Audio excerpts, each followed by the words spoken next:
Okay, welcome to the next episode in our Salvation History series.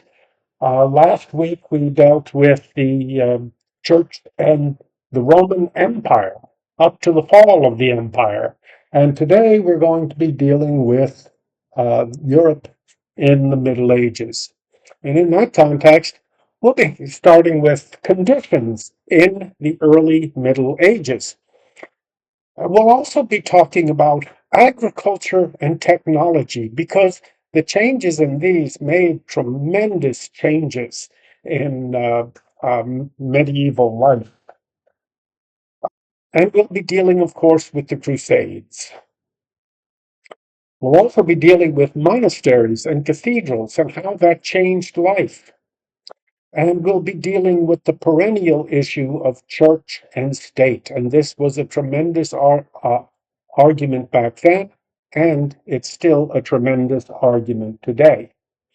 And finally, we'll be dealing with the scholastic revival. This was a new take on learning and uh, determined the direction of Catholic scholarship for centuries afterwards. So let's start with here. Let's start with um, the Europe after the fall. And this was very, very much a shrunken Christianity. There was a complete loss of trade and commerce, a loss of industry, a loss of learning. And to make matters worse, you had things like the Viking invasions from the 8th to the 11th centuries. And you also had other invasions, the Mongol invasion, you had the Huns. So there were a lot of these things going on. Ah, but internally you had the problem of the milites. And what were the milites? Well, these were bands of mounted soldiers, um, usually second sons who had no inheritance, and they made their living as mercenaries, but also as just bandits and raiders. And they would band in these groups called milites. They would terrorize whole regions, hire themselves out as mercenaries, etc., etc. Now, the milites eventually became the knights, all right? But it took 2 or 3 centuries of work by the church to convert these gangs, is what they are, mounted mafia, as I said, into the knighthood.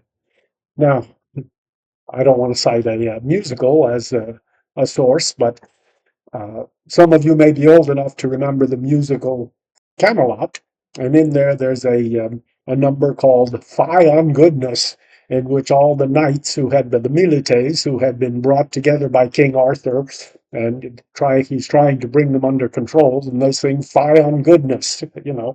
So that's probably a pretty accurate picture of how the knights really were at the beginning. So, Western Europe was tremendously backward. The way, Americans or people in the West tend to look down on the third world, well, that's the way the world looked down on Western Europe. They say uh, China, India, the Middle East, all of the Greek world, all of these were far in advance of what was left of Western Europe.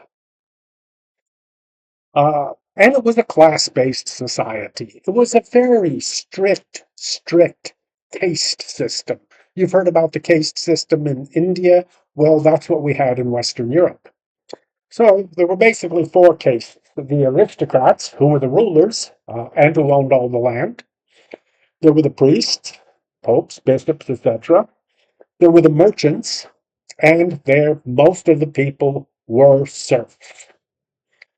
Now, to show you just how strict these class divisions were, they passed things called the sumptuary laws. What were the sumptuary laws? Well, the sumptuary laws regulated what each class could wear. So the aristocrats got to wear bright clothing. And then each class, the merchants, could only spend a certain amount of money on cloth, and the serfs had to wear dull woolens. Now, just to show you just how strict this was, um, here's my favorite sumptuary law. So, one of the sumptuary laws said that only the aristocrats could wear short coats, coats that came down to the waist. Now, everybody else had to wear coats that covered the buttocks. Well, why would anybody think that is important enough to pass a law about? What is going on? Ah, I'm glad you asked. Well, you have to understand that in the Middle Ages, it was uh, the men who wore the yoga pants in the family. So young aristocrats liked to wear short coats so they could show off their shapely butts to the young ladies. Well, think about this situation. Um, a girl falls for a guy because of his shapely butt, and then finds out, well, he's just a peasant. Oh, God wouldn't want that. There has to be a law against that. All right. So we're talking about a strictly class-based society. But what about the people at the bottom, the serf? Now, serf comes from Latin servus, which is means slave. And it was slavery, but it was more like sharecropping. The serfs would have to work the master's land for 2 or 3 days a week, but the rest of the time they had their own plot of ground and they worked on that plot of ground. They also had to perform military duty, so the aristocrats were always engaged in some kind of war someplace or other, and so the serfs had to serve in their army for a certain period of time each year. The serf was tied to the land. He was not free to leave. But he had rights to a common land. Common land is land where everybody could graze, say, some animals or some geese, could gather wood for fire and cooking, things like that. And he had his own little plot of land that he worked. And it's important to note that the rents for these plots of land were fixed. They were not economic. That is, they did not change with economic conditions. What that means is that as the serf was able to make his land more productive, he got to keep everything over what he owed the customary duty he had to pay to the lord of the manor. So if he made his land more productive, he got to keep all of that. And that will be a very important part of the story. Okay, we have to deal with Charlemagne in the 8th and 9th centuries. Charlemagne, King of France, was able to unite all of Western Europe, or just about.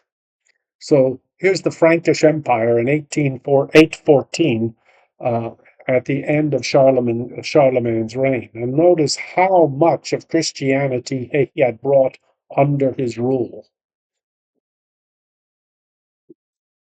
This established order for a time, because before this they were all petty little kingdoms always fighting with each other. And it led to a revival of commerce and a revival of learning, because Charlemagne was very, very interested in advancing learning in his kingdom. And of the church, because he was very, very supportive of the church. Now, Charlemagne was followed in England by Alfred the Great in the 9th century, and in Germany by Otto the Great in the 10th century. So all of Europe was undergoing this constant sort of renaissance, we might call it. And that was long before the actual Renaissance. So, all right. So remember, I talked about how the peasant could keep any improvements he made to his land. Well, this brings us to the question of agriculture and technology. All right, the agricultural revolution. The heavy soils of Northern Europe were very difficult to farm. They couldn't be farmed with the same techniques that worked so well in more Mediterranean Europe.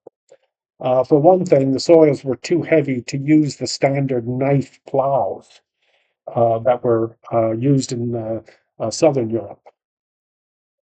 Well, the farmers got very creative, starting with the moldboard plow. And the moldboard plow was able to cut through these heavy soils. And they were able to use three crop rotation. So they would divide their fields into three. One field would hold a crop of whatever it might be, whatever they were growing. But the second field would be planted in legumes, peas, things like that. These crops fix nitrogen in the soil and renew the soil. And then a third field would be fallow, and it would be allowed to lie fallow for a season, and that would help to renew its um, its productivity. And so the use of legumes, as I said, and then the horse collar. Why is the horse collar so important? Well, uh, plowing was mainly done with oxen. And oxens are very expensive animals to maintain, and they're very slow. They couldn't use horses because the harnesses for horses covered the chest. And so if the horse had to pull hard, he couldn't breathe. The horse collar transferred the weight to the shoulders. And now the horse could be used for things like plowing. And horses are much cheaper to maintain and much faster than oxen. So suddenly farming became very, very profitable. And the peasants, the serfs, became prosperous. Okay? And it could afford those short coats that we had to pass laws against. Okay. But this led to a quest for political rights. Also need to talk about the mill. Now, milling had been around at least since the 4th century BC, but it wasn't much used. Why? Because when you're mainly relying on slave labor, what's the point of investing in labor-saving devices? But labor in Europe got very, very expensive. So there was a lot of reasons for investing in technology. So you had tidal mills, windmills, but mostly water mills. They were used in drainage. So you see in Holland, you see the symbol of the windmill that was used to sort of hold back the sea from the land. They were used in irrigation. They were used in fulling wool, grinding grain, brewing beer, paper making, metallurgy, etc., etc. More and more fields, more and more areas of production began to use mills. So by 1086, there were 5,600 mills in England.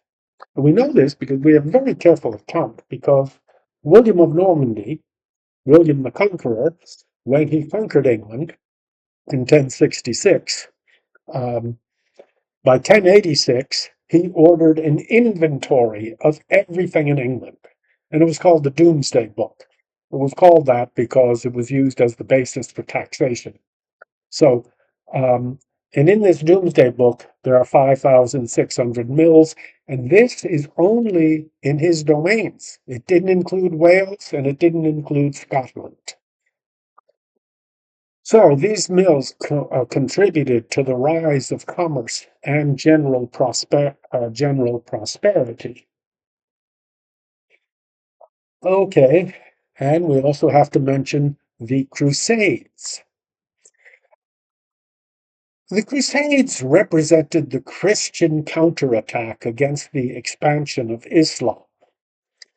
Now, they were first proclaimed by Pope Urban II in 1095, and they lasted from 1095 to 1291, so about 200 years.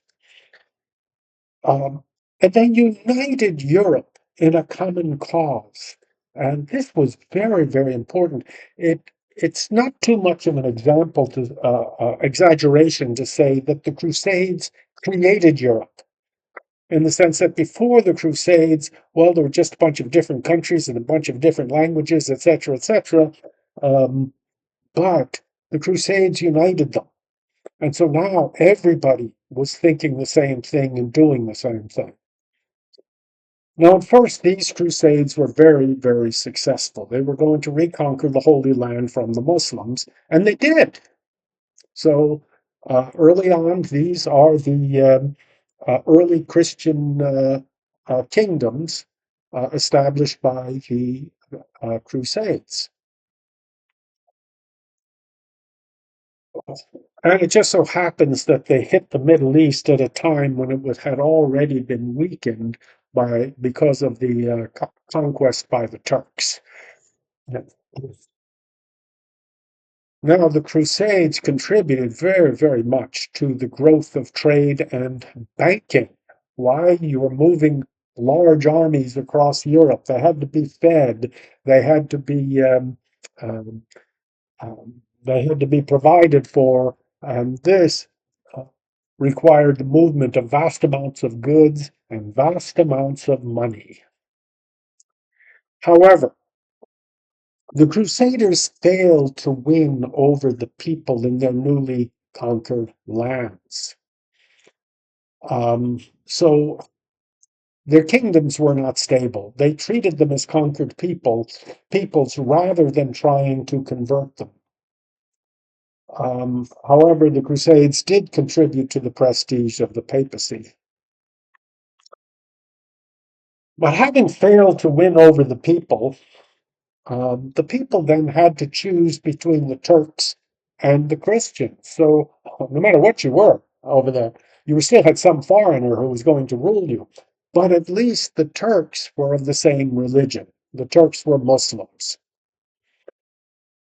Now, another aspect of the Crusades, they were considered a combination of pilgrimage, a journey to the Holy Land, and war. So they were holy warriors. This led to the idea of indulgences. So by going on a crusade, you got an indulgence, which was time off from purgatory, which was um, a new doctrine at the time. Well, it was a new idea. It wouldn't be a doctrine until the 13th century. But so you got time off. Now, at first, indulgences were just for service in the holy wars here. But later on, they became a saleable item. And we'll deal with that in our next uh, session. Well, then you have the problem of the Crusaders' sacking of Constantinople. So the Crusades kind of switched from being just a conquest of the Holy Land to being involved in political disputes around the area. So they got involved in a political dispute in Greece, in Constantinople. And this led to a Crusader army sacking the Christian city of Constantinople. Well, this didn't do much for um, uh, the relations between Eastern and Western Christianity. In fact, it pretty much closed off any reconciliation. And they began to be used for internal struggles.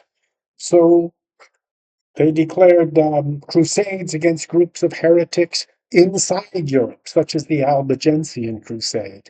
And this or that dynastic struggle was declared by some pope to be a holy war. And so it became a crusade. So you see how this idea became very, very corrupt. Well, there was the fall of Jerusalem in 1291, and that was the end of the Crusades. So monasteries and cathedrals. We start with the expansion of Christianity. So the Slavs were converted in the 9th to the 11th centuries. The Magyars, the Huns, Hungarians, were converted in the 10th century, and the Huns had terrorized Europe. The Vikings were converted in the 11th to 12th centuries, and then the Baltics in the 13th to 14th centuries. So we're talking about a very expansive, confident, and missionary church. Monasteries. The monasteries represented a withdrawal from the world that built up the world. They were responsible for the preservation of culture and learning. So they copied old manuscripts, okay, from the Roman period, for example. Our knowledge of the Roman world would be, well, very, very small without the work of the monasteries. And they established schools for the education of both um, the children of aristocrats, but also the children of the merchants and even of the poor. But here, by this might be their biggest contribution, the idea of ora et labora, that is prayer and work. That, you see, before this time, working with your hands, that was regarded as servile. Nobody wanted to be people who worked with their hands, who did actual work, who farmed or worked in the crafts. These were regarded as very low class. The monasteries gave a new dignity to work that it hadn't had before. And they were also crucial for the development of democracy. All right, each abbot, each monastery um, lived under the rule of an abbot that they themselves elected and for a term of office, usually 7 years. So the abbot was elected by the monks. This was a very new idea. Now, from the monasteries, this idea of democracy spread first to the guilds, then it's spread to the corporations, these cities, the new free cities that were growing up. They were self-governing. They were governed democratically. And from the cities, it spread to the whole state. So the idea became standard that government depended on the people. The monasteries also made many advances in production and manufacturing. And this is especially true of the Cistercians. So if you wanted to learn how to manage a business, manage a factory, you went to a Cistercian monastery because they were very good at it. And they were good at it for a very interesting reason. Most land at the time was held in fief, it was called. So the land owed duties to a higher and higher lord and eventually up to the king. But the Cistercians would only accept land in freehold, that is, land without any obligations whatsoever. And so they always got the worst land, the land nobody wanted. And they had to be very, very creative to make this land pay. And then there were the mendicant orders. The mendicant orders went out into the world. Franciscans, Carmelites, Dominicans, Augustinians. And preaching was a primary task. But they also provided a wide range of social services, services that nobody else was undertaking. So, one of these was the hospital. Now, a hospital originally had nothing to do with medicine. It was originally a place of refuge for the poor, for hospitality. It was only after the Black Death, the bubonic plague, which wiped out, about a third of the population of Europe, that the hospitals became associated with medicine. So, what do you do with all these sick people? Well, you send them to the hospital where the monks could care for them, or, where the friars could care for them, and then they became associated with medicine the way they are today. So, monks and mendicants renewing society from the bottom up, which I contend is the only way a society really gets renewed. And the cathedrals. The cathedrals were extremely important. They were vast building projects that spanned decades, and they contributed tremendously to the arts and sciences. They provided work for artisans, they provided work for engineers, they provided work for laborers, and they also advanced the technologies of building, and they advanced engineering. If you look at them in these magnificent spires, held up by very thin walls, walls that could be pierced with walls, with a whole um, with windows of glass to make the space inside very bright. Uh, these were engineering advances that were unheard of. You don't find them in the ancient world. But these were really public works projects that were recycling all the new wealth that was being created. They did something else. They provided a focal point. Because in front of our church, Holy Family Church, there's a parking lot. But in front of the cathedral and the other churches, there was a plaza. And this plaza was the focal point for religious life, of course. So there were religious festivals held on the plaza, but also commercial life, because this is where farmers and artisans set up shops, set up booths to sell their wares. And this was where political meetings were held. The city hall, the Hotel de Ville, was usually on or close to the plaza. And it was the focal point for social life. So you took your girl to the plaza there and you went to one of the booths and bought her something. So you see how much then the church became the center of religious, commercial, political, social life, everything. All right, let's talk about the Scholastic Revival.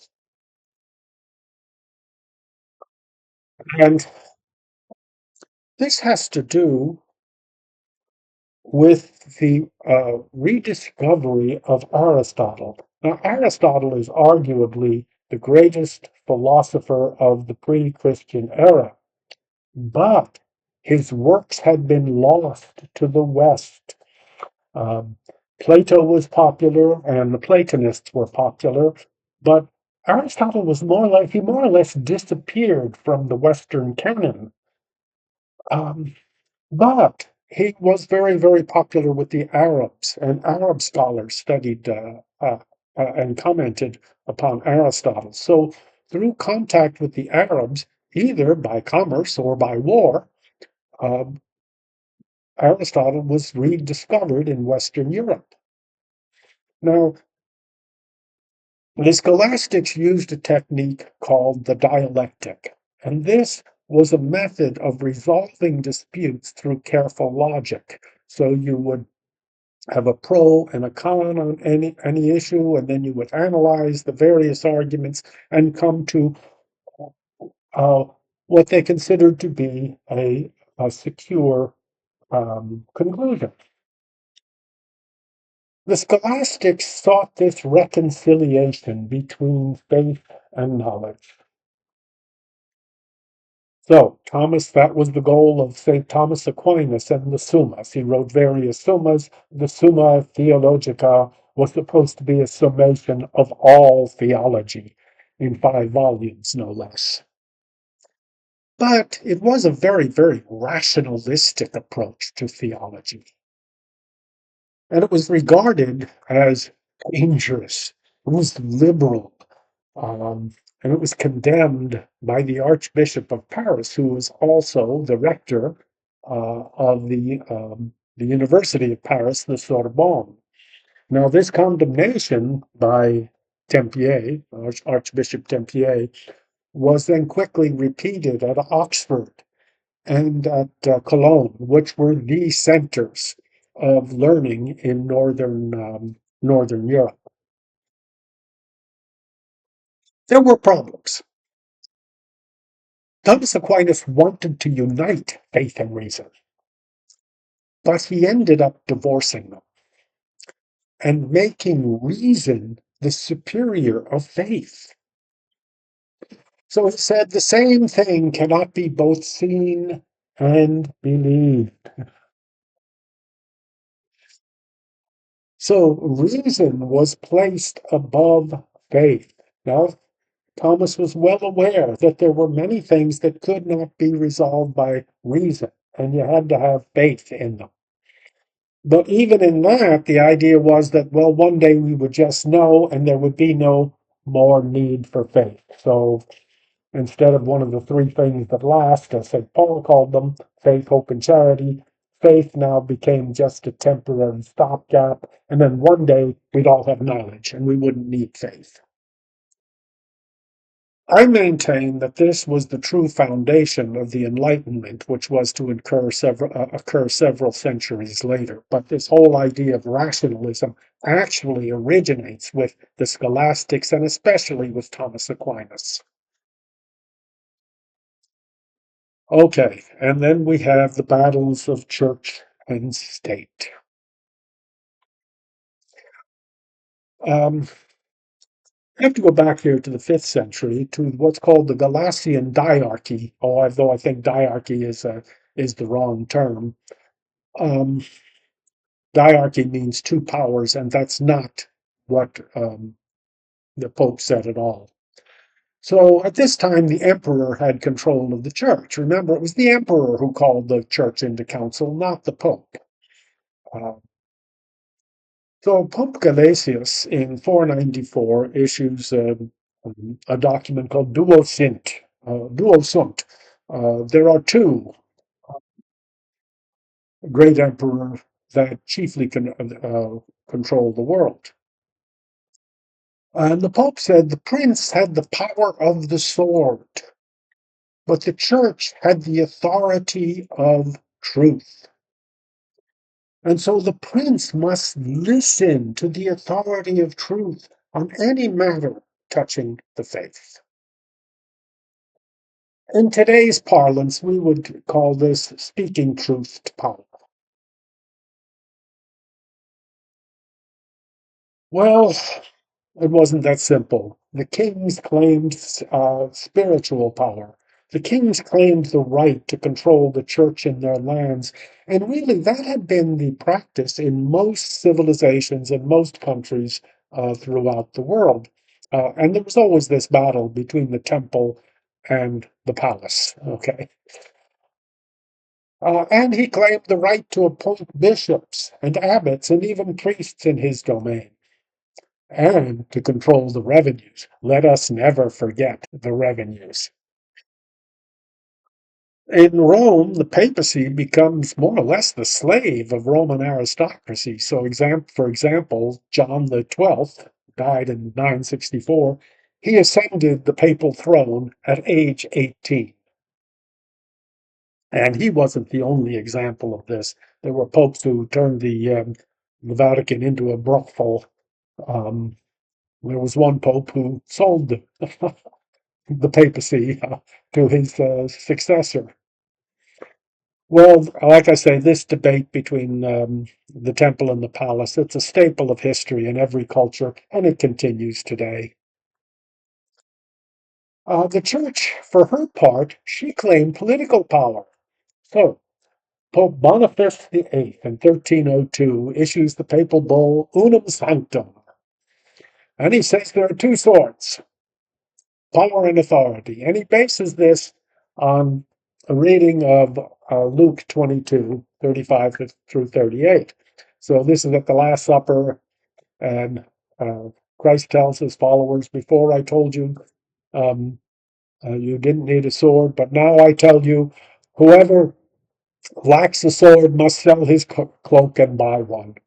And the apostles say, Lord, we have two swords. And Jesus says, it is enough.